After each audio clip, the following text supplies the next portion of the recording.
be ambohitry manjaka tsy maintsy mitondra rano roa bidon rehefa hiteraka.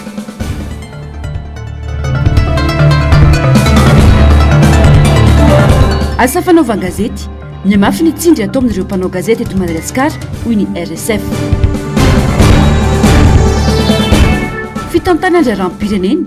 omeo anay fanoherana rehefa tsy hay fa vitana io hoy ny vepanina sy tendra leloso. Falitafaraka aminao indray tombokilasy tongovavy atao anatin'izao fotoana ny fampahalalam-baovao izao manatitra ny araba ary manasanao anaraka ny antsipirim-baovao hatramin'ny farany.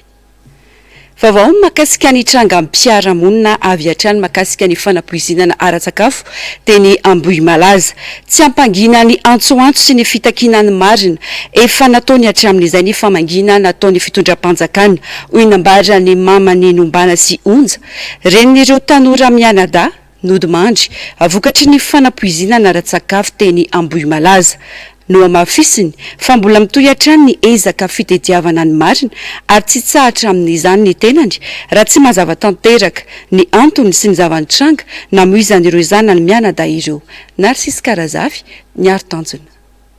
Tsy ampangina ny antsoantso efa nataony aritra amin'izay ny fandraisan'izy ireo ny famangina nataony fitondram-panjakana hoy mamany Nombana sy Onja ren'ireo tanora mianadahy nodimandry ataory ny fanapoizinana ara-tsakafo teny Ambohimalaza miteraka resabe sy fanehoan-kevitra maro ny fandraisan'izy ireo ny famangina natolotry ny mpitondra ho an'ireo fianakaviany ny Arambohina lasa ataon'ireo mpampiasa tambazotra hitadiavana gemme hoy izy ny tranga nahazo azy ireo. Dia raha zany raisinay hoe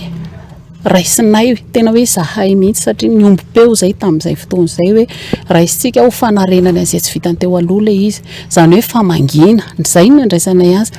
nareo very olona tsy natorindray alina akory tao arinany larobiny larobia tamin'ny roa ora zay no afaka tao amin'ny présidence larobia arivo nareo dia fa nanao filazana be dia be zany hoe tsy nisy fotoana ny sainanareo natory akory le hoe alina mitondra fisainana dia hoe tsy niteny tsony mamany Nombana fa nanino mamany Nombana ny alarobia ihany tsy niteny dia hoe tsy niteny naninona raha nandrasana hoe herinandro mamany Nombana tsy niteny na ray volana mamany Nombana tsy niteny dia voavidy zany le hainjanany tapona zany ny domozy izy tsika tsy izay kosa angamba ny hitondrana le izy fa mitady gemme aloha zany hitako hoe tena mitady gemme fa na izany ary olona mananjanaka daholo tsika hatramin'izay hoe tsy zanako naterako ngamba ny reny ohatr'izay le izy fa tsy hoentina andratrana olona ohatr'izany le tsy fidiny anay zay le nitenenako hoe tsy te hiteny anareo aho hoe mipetraha amin'ny plasinay fa tsy zakanareo raha nareo tokoa no mipetraka tamin'ny toeranay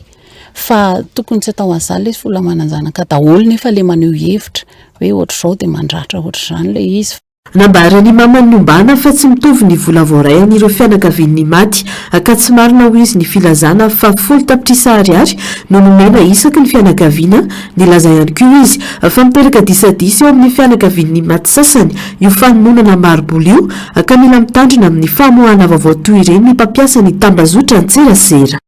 Tiako tsipihana sy asiana tsindry manokana mihitsy hoe tsy izahay tao anatin'ilay kolektif tena ny fampiresaka daholo ary tena ny fanontany hoe ohatrinona niny anina dia ohatrinona niny anina dia ohatrinona fa le olona namoaka an'ilay vaovao kosa tokony mba manamarina hoe tena izay daholo ve ny olona rehetra fa betsaka ny tsy nitovy tao tena be dia be ny hoe tena tsy haiko hoe misy ara miteny ny anay 3 millions d'ariary ny anay 4 millions d'ariary tena androany mantsy zay fa tena ndresaka zao maraina zao dia tena hoe ny fampiresaka tena fampitantara daholo miantso anahy daholo zany ry zareo hoe zao ry mamany Nombana dia fampiresaka tena zao dia le izy zany tena mba aleo kosa mba hamarinina le vaovao avoaka hoe 10 millions d'ariary ny tsirairay tsy izay le izy fa le izy zany efa niteny raha araka ny heninay tamin'ny fanazavana teo dia cas par cas le izy fa tsy voatery hoe ny anina 10 millions d'ariary dia ny anina koa 10 millions d'ariary tena tsy nitovy daholo ny vola voaray an'ny olona tao. Isan'ireo tompon'andraikitra voalohany nandefa ireo singa natao fitiliana any ampitan-dranomasina ny ombona ny fianakaviany maty mamany Nombana hatreto anefa mbola tsy voaray ny valin'ny fitiliana nampanaovina ka tsy afaka ny anamarina na tsy ny valin'ny fitiliana ny paritaka teny amin'ny tambazotra izay milaza fa metanolna ny singa nahafaty ireo olona amponiny nandritra iny fety ny fitsingerenan'ny taona ny feno asiny iny ny tenany. Za aloha anisan'ny nahita an'iny fa fotsiny kosa nefa tsy afaka ny anamarina hoe le analizy nataonay ve iny satria mbola tsy nahazo tena fanazavana marina hoe ofisialy hoe ity le analizy nataontsika fa izahay tena nanao ary tena nandefa singa maromaro zay tany zay collectif de hatreto aloha zany tsy afaka ny anamarina mihitsy na andiso an'iny hoe tena iny le izy satria mbola tsy afaka hiteny zavatra tsy ananako proof tsinona fa iny fotsiny izy iny aloha de samy mijery an'le izy teo say collectif aloha zany de mbola miandro foana ary manatena foana hoe tsy maintsy voaka le marina zahay kory tsy hoe miandro fotsiny koa hoe aiza ry fanjakana manao le izy fa miezaka ihany koa zay mba mitady an'zay tokony ho vitanay foana hoe aty ambadika zay le efa teneniko foana hoe zay koa mba mihetsika amin'izay tokony ho vitanay ihany amin'izay herikely anananay sy fahefana kely anananay mbola mitony fitadiavana ny marina hoe mamanombana ary mamafisiny fa tsy angina sy tsy hotony ny tenany raha tsy fantatra mazava ny antony sy ny singa nahafaty ireo zanany menada hatreto koa mbola tsy voafaritra ny daty akarany ity raharaha ity eo anivony fitsarana makasikany raharam-pirenena kosa indray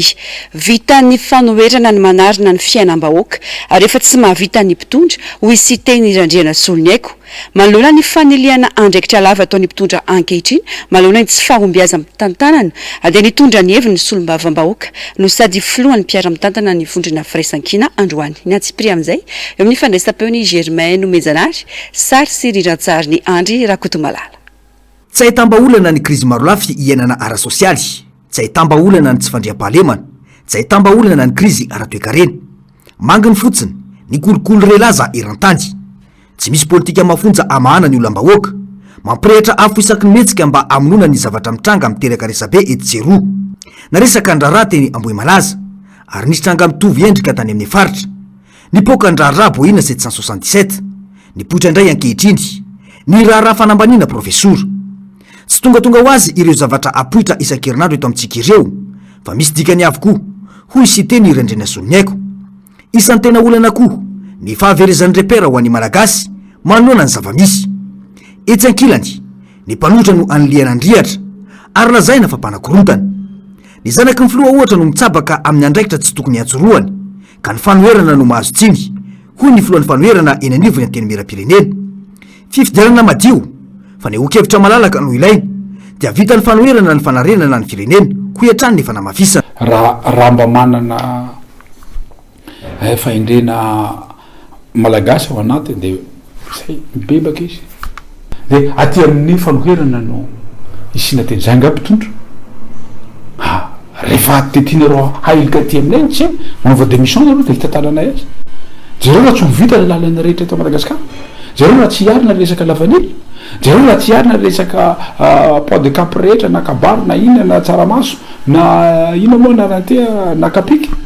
zareo raha tsy hiarina ty firenena ty na resaka énergie na resaka vita malagasy eto Madagasikara resaka production tsika fa zava-misy dia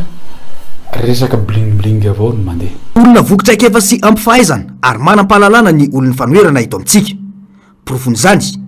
tsy ohatr' izao ny fiainan'ny malagasy nandritra ny fitondrana ara-valomanana. Zara raha nisy kolokolo teto kanefa nosoketaina olon'ny didijadona ny mpitondra tamin'izany. Nolazaina fa nanao ampimamba teo amin'ny sehatry ny fandraharana kanefa ohatrinona ny vidiny iray litatry ny menaka tamin'izany ary ohatrin'ny izany amin'izao lazaina fa andro ny fahalalany ny fandraharana izao ho hiatrany sy teny rendrena solonyaiko nametra-panontaniana. Mbola hoe isika vao ahatafarana ny farim-piainana nisy tamin'ny fitondrana 7 raha izao zava-misy izao ary nofo ny fandrosoana sy ny fampandrosoana ampanantenana ankehitriny fa ny paosy ny mpitondra sy ny manodidina azy no feno fa ny malagasy kosa rotika, reraka, kivy ary itolefika eo ambany ny vahoan'ny fahantrana ho hiatrany ny député sy teny rendrena solonyaiko. Olana lehibe no mitranga amin'izao fotoana izao ho an'ireo komina any amin'ny faritra misy fitrandrana arenan'ny Kibondany toy ny any amin'ny faritra isin'ny Ambatovy, Toamasina sy Moramanga ny KMM ny Faradofay. Raha tokony azo mivantana ny ampandry amin'ny vola antsoina hoe ristorina izy ireo dia nalaina ho tantan'ny fanjakana Foibe izany. Fanambaniana ny vahoaka eny fotony zava-misy hoy ny mpandinika toe-karena Serge Zafimaova. Germain Menjanary, Andry Rakotomalala. raha tokony azo mivantana ny ampahany amin'ny volantsoina hoe ristorina ireo commune iasan'ireo orina sagoavana mpitrandraka arenan-kibony tany toy KMM sy ny Ambatovy dia nalaina ka tatan'ny fanjakana Foibe izany vola ristorina izany. Nambaran'ny tompon'andraikitra aty amin'ny Foibe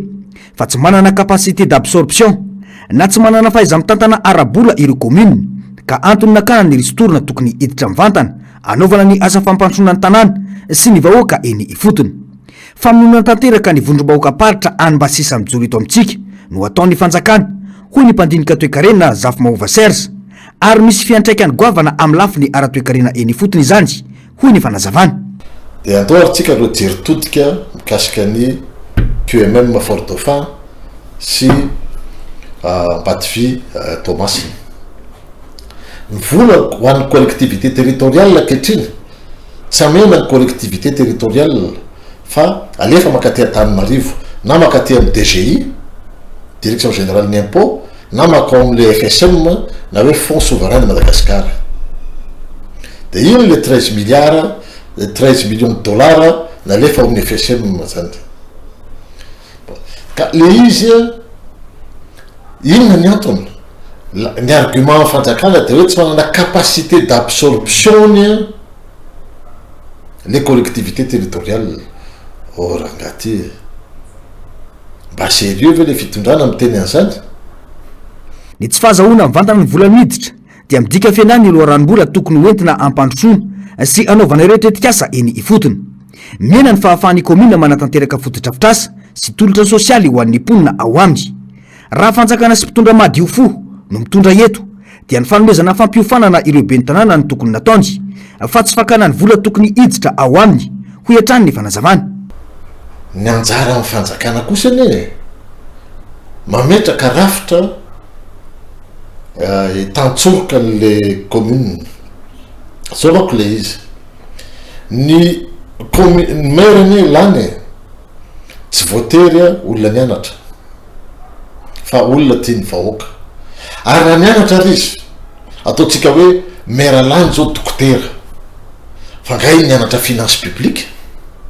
aiza naizana mitatana finance publique na dokotera ry izy zany hoe le problème le zany tsy hoe eo zany le tsika manko asina débat hoe nianatra tsy nianatra de hoe asivy niveau asivy rafitra spécialisé hitantsoroka le commune amin'ny lafiny technique zay le izy hoe ahona kosa moa 10 millions d'ariary mbola tsy nahazo subvention an'izany izy tao anatin'ny hatramina commune azy tapoka be izy ohatra menao mahazo 5 milliards d'ariary ohatra nefa ny 10 millions d'ariary mbola tsy tamin'ny masony mety lasa dala ihany izy de ifamezatsindry ve de rehefa aveo anaovana chantage le izy rehefa le commune zany tazomin'ny maire amin'le antokony fitondrana de ampitahorina kely izy de rehefa aveo zay de ampy de lamindamina izy fa rehefa sendrany hoe olona bebelo na fanoerana dia raisy ny fanjakana charge izy ary ambaratavoangy zay ny zavatra misy. Fototra amatsiana tetikasa maharitra sy mifanaraka amin'ny zava-misy eny fotony ny ristorina raha tsy tafiditra mivantana any amin'ny commune izany dia mety tsy isy ny fampiasana mahomby ho tombotsoan'ny vahoaka ho hatrany ity mpandinika toe-karena ity. Efa tsy mahazo tantsoroka arabola na subvention ireo commune no mbola bakoa ny fanjakana Foibe ihany koa ny hetra ary gejaina ihany koa ny ristorina tokony hiditra ao aminy.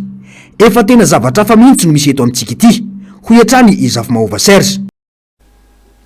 Ao anatin'ny fandraisany Madagasikara ny fionana Fatima ambe fapolo ny SADC dia nanoratra ho an'ireo filoham-pirenena sy filoham-panjakana ireo filoham-pirenena teo aloha mikasika ny tsy fanajana ny tondrozotra nosiavina ny taona 2012 ny fotoatin'izay avy hatrany. À l'attention de leurs excellences, chefs d'État et de gouvernement de la SADC, copie secrétariat exécutif de la SADC. Objet, non-application de la loi numéro 2013-001 fixant le statut des anciens présidents de la République à Madagascar et non-respect des engagements de la feuille de route SADC de 2011. Les présidents Makra Valmanan et Ira Dzonwarmampian souhaitent attirer votre haute attention sur la non-application depuis plusieurs années de dispositions légales pourtant impératives concernant le statut des anciens chefs d'État à Madagascar, avec un point de préoccupation particulièrement urgent concernant la sécurité personnelle du président Ravalomanana. L'article 5 de la loi numéro 2013-001 prévoit un dispositif permanent de 12 agents qualifiés pour la protection de l'ancien président, de sa famille et de sa résidence. Ce dispositif, qui comptait encore 9 agents en début de période, a été réduit graduellement à seulement 2 agents, sans raison ni explication officielle. Cette réduction substantielle fragilise gravement la sécurité de l'ancien chef d'État et de ses proches, en contradiction directe avec la loi nationale et les engagements internationaux de Madagascar. Au-delà de ce point prioritaire, plusieurs autres dispositions de la loi demeurent totalement ou partiellement inappliquées. Maison civile, aucun poste pourvu. Moyens matériels, aucun véhicule attribué. Pas de logement, ni indemnité compensatoire. Carburant non délivré. Communication selon l'article 12-13. La loi prévoit la mise à disposition de téléphones fixes et mobiles avec abonnement et consommation intégralement prise en charge. En pratique, seul un abonnement basique est accordé, sans dotation complète d'appareils ni couverture des communications. Soins médicaux, aucun dispositif effectif de prise en charge. Liste civile, montant versé inférieur aux droits légaux. Ces manquements constituent non seulement une violation de la loi nationale, mais également un non-respect des engagements pris par Madagascar dans le cadre de la feuille de route SADC du 17 septembre 2011, qui stipule le respect des droits, de la sécurité et de la dignité de tous les anciens dirigeants comme condition de réconciliation nationale et de stabilité politique. Cette situation porte directement atteinte à la sécurité physique des anciens chefs d'État et de sa famille, à la dignité de la fonction présidentielle et au respect des textes légaux, aux engagements de Madagascar envers la SADC en matière de stabilité, de bonne gouvernance et de protection des anciens dirigeants. Le président Ravalomanana et Rajaonarmapian souhaitent informer la SADC que ces manquements persistent malgré des interpellations répétées auprès des autorités nationales.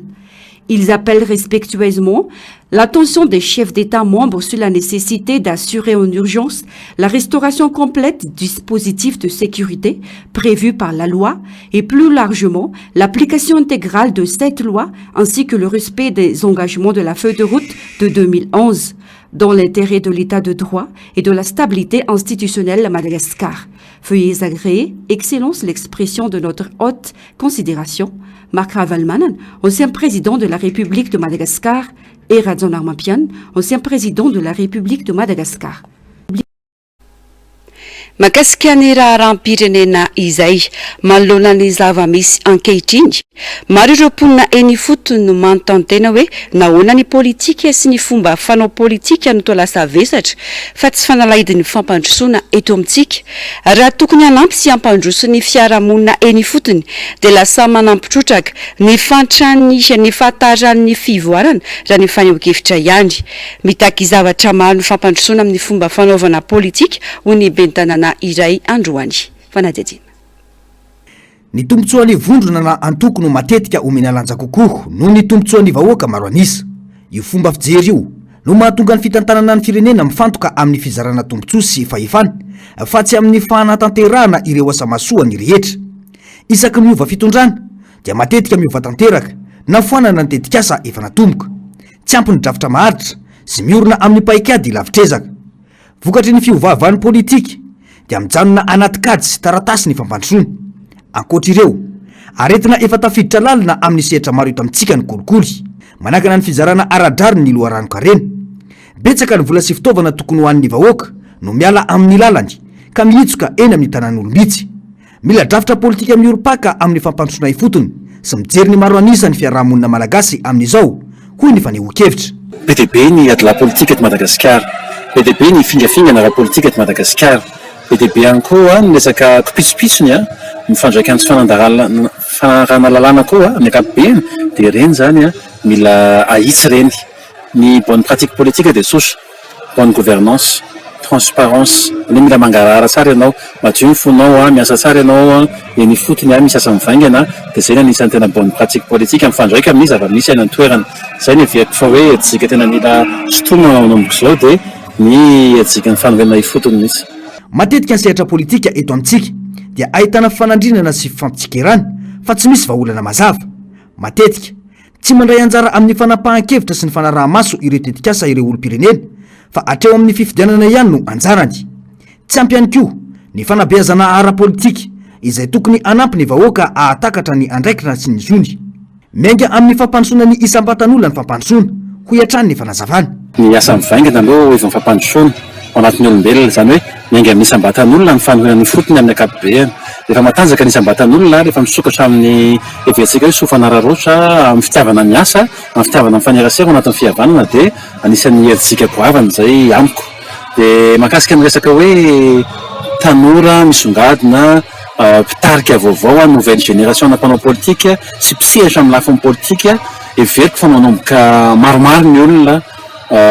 mitovy an'andro zao fotoana izao no miezaka mandroso miezaka mitondra ny anjara brikiny dia miezaka manarina an'izay tsy mety rehetra misy eny anivon'ny fiarahamonina eny miady amin'ny fahatrana miady amin'ny tsirariny miady amin'ny tsy filotonizo ary miady amina zavatra maro samihafa ihany koa zay verintsika fa mety tokony azo areniny eo anivon'ny fiarahamonina dia amin'ny ankapobeny maro any tanora vonona isehatra amin'ny politika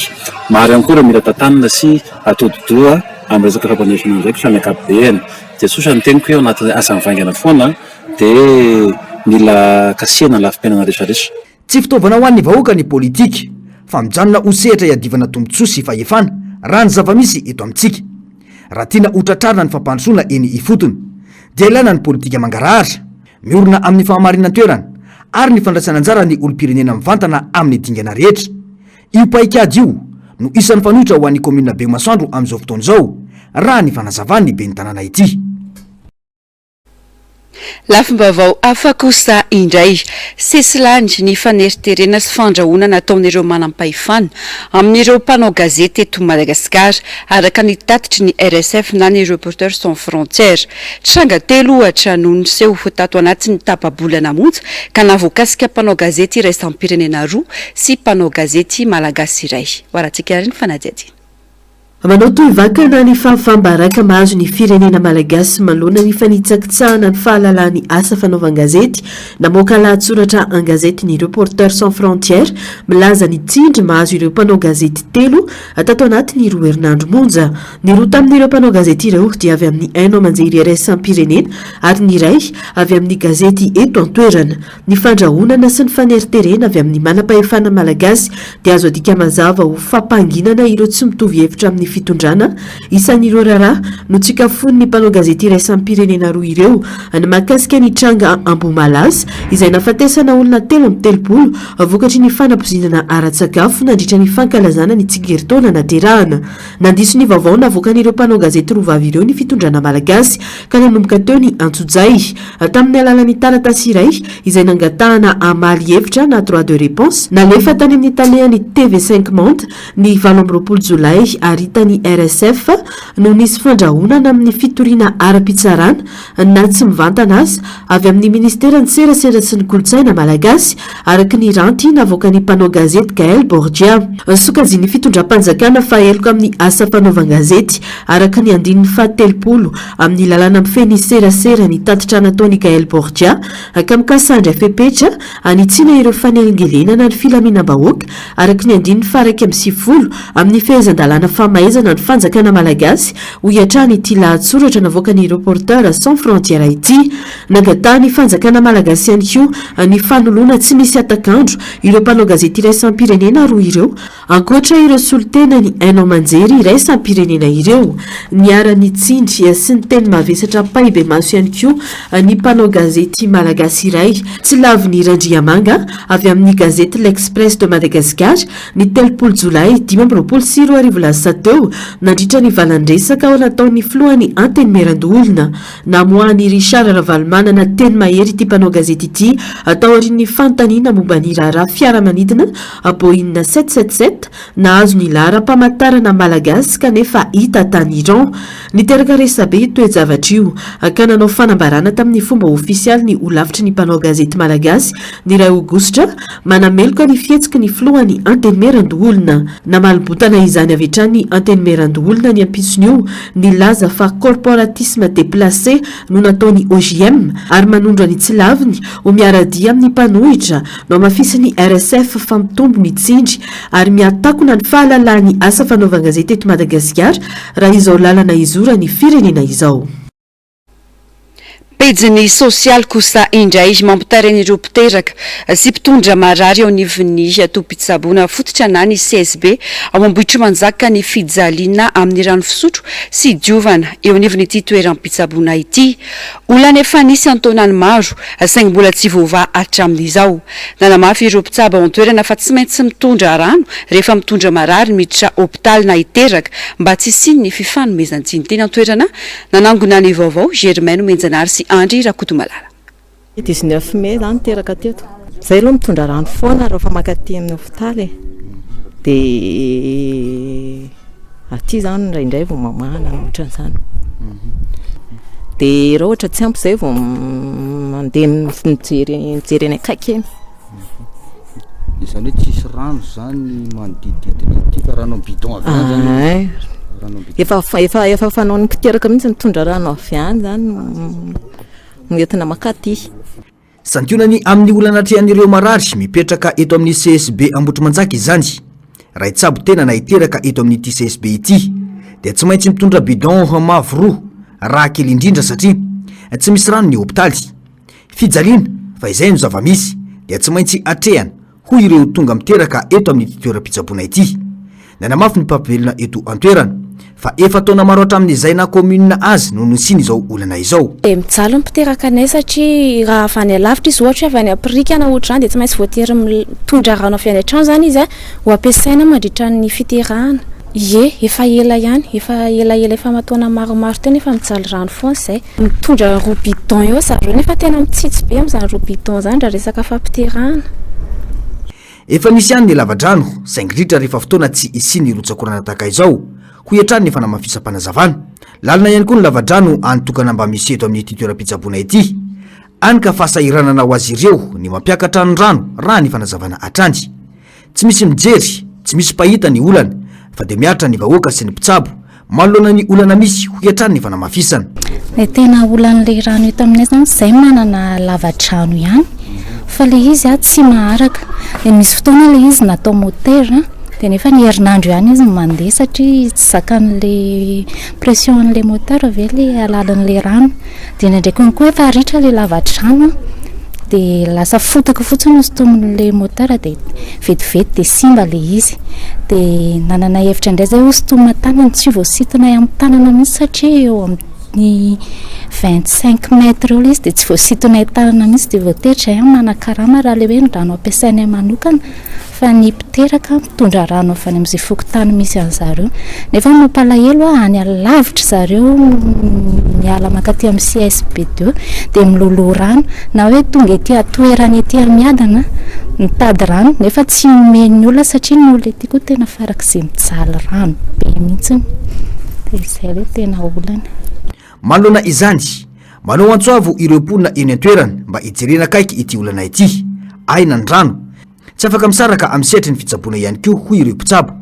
Vahaolana maharitra ihany koa no ilaina fa tsy vahaolana vonjy tavanandro fotsiny ihany ho hiatrany ireto mpitsabo ireto. Manodidina ny vaovao ny fahasalamana izay sakafo feno sy manan-karena otrikaina ary manome hery fiarovana ny zaza amin'ny aretina ny nonondreny. Manampy amin'ny fivoarany atidoha sy ny saina ihany koa. Ho an'ny reny, ny fampitonoana dia manampy amin'ny fahasitranana oriny ny fiterahana, mampiena ny mety havony mamady ny nono sy ny tranonjaza ary mampitombo ny fatoram-pitiavana amin'ny zanaka. Ao anatin'ny herinandro ny fampinonondreny hisika amin'izao fotoana, anentanana ny rehetra anoana sy ampirisika ny reny ampinono. Narcisy Karazafy ny Artanjona. sakafo feno indrindra ho an'ny zaza voateraka ny rononon-dreny misy ireo akora rehetra ilain'ny vatana toy ny protéine ny glucide tavy ary ny otrikana maro samihafa akoatra ireo manome hery fiarovana ho an'ny zaza ihany koa ny nonon-dreny miaro azy amin'ny aretina toy ny tazo ny aretin'ny taova-pisefona ny aretin'ny tsinay manampibetsaka amin'ny fivoarany atodo sy ny sain'ny zaza ihany koa ny nonon-dreny raha ny fanazavana nomeny rasazy ka mampitombo ny farany tatsaina sy ny fahaizan'ny zaza mianatra rehefa lehibe. Maria na averina foana fa tena sakafo feno ny nonon-dreny na ho an'ny zaza izany ho an'ny fampinonon-dreny dia azahoana vokatsoa fa ho resantsika manokana ny vokatsoa indrindra eo amin'ny zaza amin'ny sakafo feno an'izay izany hoe nutriment idéal ho an'ny zaza dia ahitantsika singa feno otrikaina be dia be lampy koa amin'ny fivoarany zaza sy ny fitombony zaza ny nonon-dreny amin'ny akapobeany manampy koa izy amin'ny fivelarana indrindra amin'ny fivelarana sy amin'ny velarana ara-tsaina io ary manampy amin'ny hery fiarovana le izy satria izy riche en anticorps tena hoe miaro manome hery fiarovana ho an'ny le zaza. Misy ihany koa ny miaro izy amin'ny resaka karazana infection maro be zany fampinonon-dreny ohatra amin'izany ny infection urinaire ny infection respiratoire zany hoe amin'ny resaka momba ny taova-pisefona. Ho an'ny reny ny fampinonoana dia manampy ny vatana hiverina amin'ny laon'ny aingana aorian'ny fiterahana manampy amin'ny fiainan'ny lanja ary mampiena ny tany fahazoana ny omamiadan'ny nono sy ny omamiadan'ny tranonjaza ilaina ny fampinonon-dreny satria mampitombo ny fahamatora-pitiavana amin'ny zanaka ny fotoana ampinonoana ary entanina sy amporisihana ireo reny ampinono raha ny fanazavana nomeny ny mpijabo. Ary indrindra ny tombontsoa be raha vao mampinono izy avy teraka iny dia mampiena ny fahaverezany raha be rehefa le avy miteraka na le antsoina dokotera hoe hémorragie du postpartum. Manarak'izay ny vehivavy rehefa le avy teraka iny dia maninona na le bevoka iny dia ngeda be dia manatsara ihany kokoa zany ny fahaverezany lanja eo amin'ny vehivavy anankiray ny fampinonoana ny zaza satria na le matory le mifoisaky ny alina iny na le nono le troan'le zaza dia mampiena ny lanjan'ilay reny. Manarak'izay ny tombontsoa anankiray azo avy amin'ny fampinonoana ihany kokoa dia somary lasa elaela kokoa zany le vehivavy vao mety bevoka rehefa manao firaisana amin'ny vadiny rehefa ao arina ao tsy tonga dia bevoka aingana be ny vehivavy tsy mampinono zany dia matetika misy firaisana afaka 3 volana 2 volana sy tapany dia mipetraka indray zandriny. Manarak'izay tombontsoa anankiray amin'ny fampinonoana ihany kokoa dia misy fandray kokoa ny reny sy ny zaza. Ny tombontsoa anankiray manaraka dia mampiena ny fitebiteben'ny reny sy ny ayahany reny amin'ny fanomezana ny zavatra hafa ho an'ilay zaza satria amin'ny ankapobeny nono menany zaza iny dia tena sakafo tena hoe ara-pahasalamana ary tsy ahihina ny zavatra hoentiny. Samy manana ny safidiny ireo reny amin'izao fotoan'izao isan'ny sakana tsy mahatanteraka ny fampinonon-dreny ny asa mandrara izay sahan'ny reny mora andairany omamiadan'ny nono sy ny tranonjaza ny aretin'ny nono na ny mastite ary ny fahasahiranana amin'ny fiainan-danja aorian'ny fiterahana ireo reny tsy mampinono.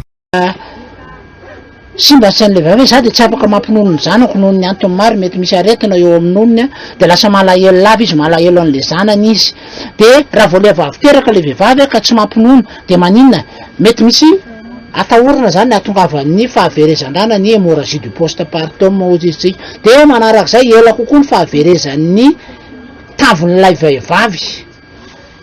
satria rehefa le reraka le mampinono dia miena dia misy ihany kokoa moa ny resaka hormone zany satria tadio fa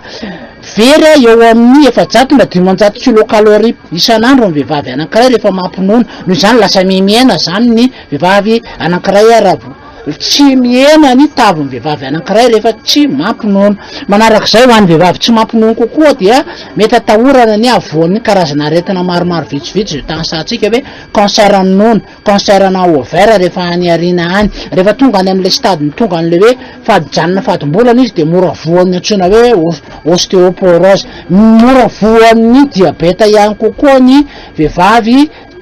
tsy mampinono dia ny aretin'ny maladie cardiovasculaire mety miakatra be ny tosidra. Manarak'izay dia mahatsiaro ilay vehivavy hoe manenina malahelo an'ilay zanany a rehefa tsy nampinono indrindra nany tsy afaka mampinono mita amin'ny olona zava-dehibe ny fanomezana nono ny zaza ho ny irem-pianakaviana iray manome hery ho amin'ny zanany zany ary misy voka-tsoa ho amin'ny reniny ho an'ity ramatoa sendra ny fandraisam-peona izy dia nambarany fatereny anome nono indraiky ambin'ny folo ao anatin'ny iray andro ny zanany mitaiza kely zanako a ny androandro tolopariva ny andro raiky ambin'ny folo izy mampinono ay fiarovana mizaza amina eny misy hery ho an'ny zazakely zany fiarovana le tena le nono ay hatramin'ny raha tena hoe minono zaza hatro amin'ny anay aloha amin'ny hery taola sy tapany anay dia atsahatra le izy tsy minono tsony zanany zafikelyko mampinono tsara eny ty mitondra hery fiarovana ho an'ny zazakely hoa le nono mampinono ao anatin'ny herinandro ny fampinonondreny isika amin'izao fotoan'izao fotoana iray entina ampatsiahivana ny mazava-dehibe ny fampinonondreny sy ny andraikitry ny iray aman-dreny ary ny fiarahamonina manontolo amin'ny fanohanana ny ireny mampinono loha hevitra nentina nanamariana izany tamin'ity taon'ity ny hoe omena lanja ny fampinonondreny mamorona rafitra maharitra manohana izany lafimbavao afa tanteraka kosa indray sarobana ny olany fampananana asa eto Madagasikara indrindra ho an'ireo tanora avy anao vita fianarana nefa tsy manana traikefa ka ilana ny fanohanana ny job étudiant mba hanamora ny fidiran'ireo mpianatra tamin'ny sehatry ny asa mitaky fanovanana ny lalan'ny asa na ny code du travail ny fikambanana SEAUM mba hanome fafana ireo tanora hiasa anaty fianarana ary manome toro lalana ho an'ireo tanora vao avy nahazo baccalauréat ihany koa fanadihadiana mbola saribahana ny olona ny fampananana asa eto Madagasikara amin'izao fotoan'izao maro amin'ireo tanora na vita fianarana teny amin'ny anjery manontolo no tsy mety mahita asa na miasa amin'ny sehatra tsy mifanaraka amin'ny fianarana nataony ankoatr'izay maro amin'ireo orinasa no mitakitra ekefa sy fahaiza-manao manokana amin'ireo tolotra savoakany ka miteraka olana ho an'ireo tanora vao nahavita fianarana izay mbola tsy manana traikefa manoloana izany ilaina ny manome lanja ny atao hoe job étudiant izany hoe sady mianatra ny miasa ny tanora mba hanamora ny fidiran'izy ireo eo amin'ny sehatry ny asa rehefa vita ny fianarana ho ny fikambanana tanora iray hiezaka hanantona ireo zokom-panao lalàna ny fikambanana mba hanaovana adsisika hanovana ny lalàna mifehy ny asa na ny code de travail ka manome fahafahana bebe kokoa ho an'ny tanora hanao asa anaty fianarana insertion d'emploi pour les jeunes zany hoe mitady fampanana asa tetika asa fampanana asa ho an'ny tanora izay amin'izao efa ao anatin'ny projet amin'ny SEM ihany koa zany voalohany mpianatra le raha nanomboka ny SEM dia mpianatra deuxième année troisième année tany le ankizy dia rehefa neny tombony efa izay dia ohatranay zao taloha mbola première année niditra tao dia navita fianarana avy eo dia niasa fa zany hoe lasa misy mpiasa zany ao anatin'le izy fa ny tena base aloha zany dia le mpianatra tena mpianatra ny université fa zany hoe rehefa mpianatra ihany moa no voaka lasa miasa avy eo araky ny plan de PNFE aloha dia hita hoe mbola vitsy ny tanora misehatra amin'ny resaka fampananana asa satria hitako sakana dia hoe misy ankizy vao mivoaka ny fianarana izy dia tady asa nefany ny any amin'ny resaka any amin'ny asa dia mitady expérience sahady nefa ilay ankizy vao navita fianarana dia eo zany zay mieritreritra hoe inona zany no job emploi zany sady miasa job étudiant plutôt sady hiasa zany no mianatra dia mba hafa zay sady mitombo ny expérience anao dia rehefa tena vita le fianarana dia mba efa expérimenté anao satria zay no takin'le mpampiasa amin'izao zava-dehibe ihany koa ny fahaizana misafidy ny sampam-piofanana araka ny fahaiza-manao ny tanora indrindra ho arin'ny fanadinana baccalauréat isan'ny hetsika ataon'ny fikambanana SEM na ny solidarité des étudiants universitaires originaires de Manjakandriana ho fanomezana toro lalana sy fanampiana ireo tanora amin'ny safidy tokony ataony toizana ihany koa ny fanabeazana sy ny fampivoarana ny tanora ny fambolekazo ho an'ny fandrosoana maharitra sy ho fitsinjovana ny tontolo iainana base aloha zany dia resaka hoe fampivarana ny tanora amin'ny resaka fanabeazana zany hoe nanomboka tena amin'ny resaka nitarika ny ankizy hoe rehefa vita ny baka dia ho aiza ianareo zany hoe resaka orientation scolaire aloha zany tena base nataonay tena voalohany dia avy eo koa nefa zay satria hita fa me potika tontolo iainana dia nametraka ihany koa zay ndaontsika hanao fampandrosoana lovain-javy sy fiarovana ny tontolo iainana dia nanomboka nanao ny fambolekazo ihany koa ny SEM dia izy io dia fikambanana mpianatra mianatra amin'ny anjery manontolo na amin'ny miankina amin'ny fanjakana io na tsy miankina amin'ny fanjakana dia rehefa vany amin'ny distrika Manjakandriana zany hoe mpianatra ianao ka zanaka ny distrika Manjakandriana mandrato fianarana eto Antananarivo dia ao anatin'io depikambana ao anatin'io SEM io efa hatramin'izay nanomboan'ny ny SEM ny andron'ny 15 août zany dia efa napetraka foana hoe fivoriana fihaonana ho an'ny SEM dia androany zany zay fivoriana toy ny isataona ihany fa nandaminanay kosa nefa satria ankalazan'ny fafolo taona ny SEM amin'ity taona ity dia androany zany fivoriana fanomanana zay fankalazana fafolo taona ny SEM izay. Isaky ny 5 aogositra moa ny fivoriana sy fandraisana ireo mpikambana vaovao ny fikambanana SEM izay feno folo taona mifanindran-dalana amin'ny fankalazana ny andron'ny tanora ho fanamafisana ny firaisankina sy ny tanjona iombonana. Maresaka avy any ivelany sy ny fionana ara-diplomatika teo amin'ny filoha amerikana sy ny filoha rosiana ny fampitsarana ny ady eo amin'ny Rosia sy ny Ukraina faranjaingana no tetiavin'ny États-Unis. Varatsika rehefa nadatiana mirakitra izay. Mitereny États-Unis Rosia isian'ny filaminana faran'izay aingana mandritra ny fionan'ny Donald Trump sy Vladimir Poutine tany Alaska androany. Nambarany filoha amerikana fa mila fifanarahana mazava sy aingana momba ny fifandriam-pahalemana ka raha tsy mahazo valiteny ny tenany dia vonina hiala amin'ity fihaonana ity. Ity fihaonana tao Alaska ity no fifanatrehana voalohany tao aoriany ny fanoliana any Vladimir Poutine teo amin'ny sehatra iraisam-pirenena. Tanjona ny isin'ny fihaonana faharoa miaraka amin'ny Vladimir Zelensky, filoha Ukrainiana sy ireo mpitondra hafa any Europa. Raha ny zavatra hita dia niverina eo amin'ny sehatra diplomatika iraisam-pirenena ny Rosia tamin'ity fihaonana natao tany Alaska ity. Toerana izay namidin'ny Rosia tamin'ny États-Unis tany amin'ny taona 1790. Feno fanantenana ny rehetra fa mety ahitana vahaolana maharitra ihany ity olana Ukraina sy Rosia ity. Mifoazy zary Serbia ambety tenin'ireo mpanao fihetsiketsehana ao Belgrade izany ady amin'ny kolikoly no fototry ny hetsika ataon'ireo mponina ao an-toerana efa 7 volana izy ireo no nidina an-dalambe ny taky ny fialan'ny filoha ao an-toerana ady izao nivadika fifandonana mahery vaika izao ny hetsika izay fifandonana eo amin'ireo mpomba sy mpanohitra ny fitondrana ary ireo mpitandro ny filaminana. Fanadety. Efa 7 volana izao nanao fihetsika an-dalambe ireo mpianatra sy tanora manao anjo iadina ny kolikoly sy ny ampanjakana ny tany etan-dalàna ao Serbia. Mitohy ny fitakiana ny mangarahara momba ny loza nafatesan'olona 40 tamin'ny taondasa izay anisany ny andohany ny hetsy-bahoaka. Manizingizina hatrany ny filoha fizika fa misy teti-dratsy avy any ivelany no ao ambadiky ny fihetsiketsehana. Saingy mihamafy ny hetsika mitaky fanovana sy fifidianana mialoha. Tamin'ity herinandro ity dia tonga hatramin'ny fifandonana.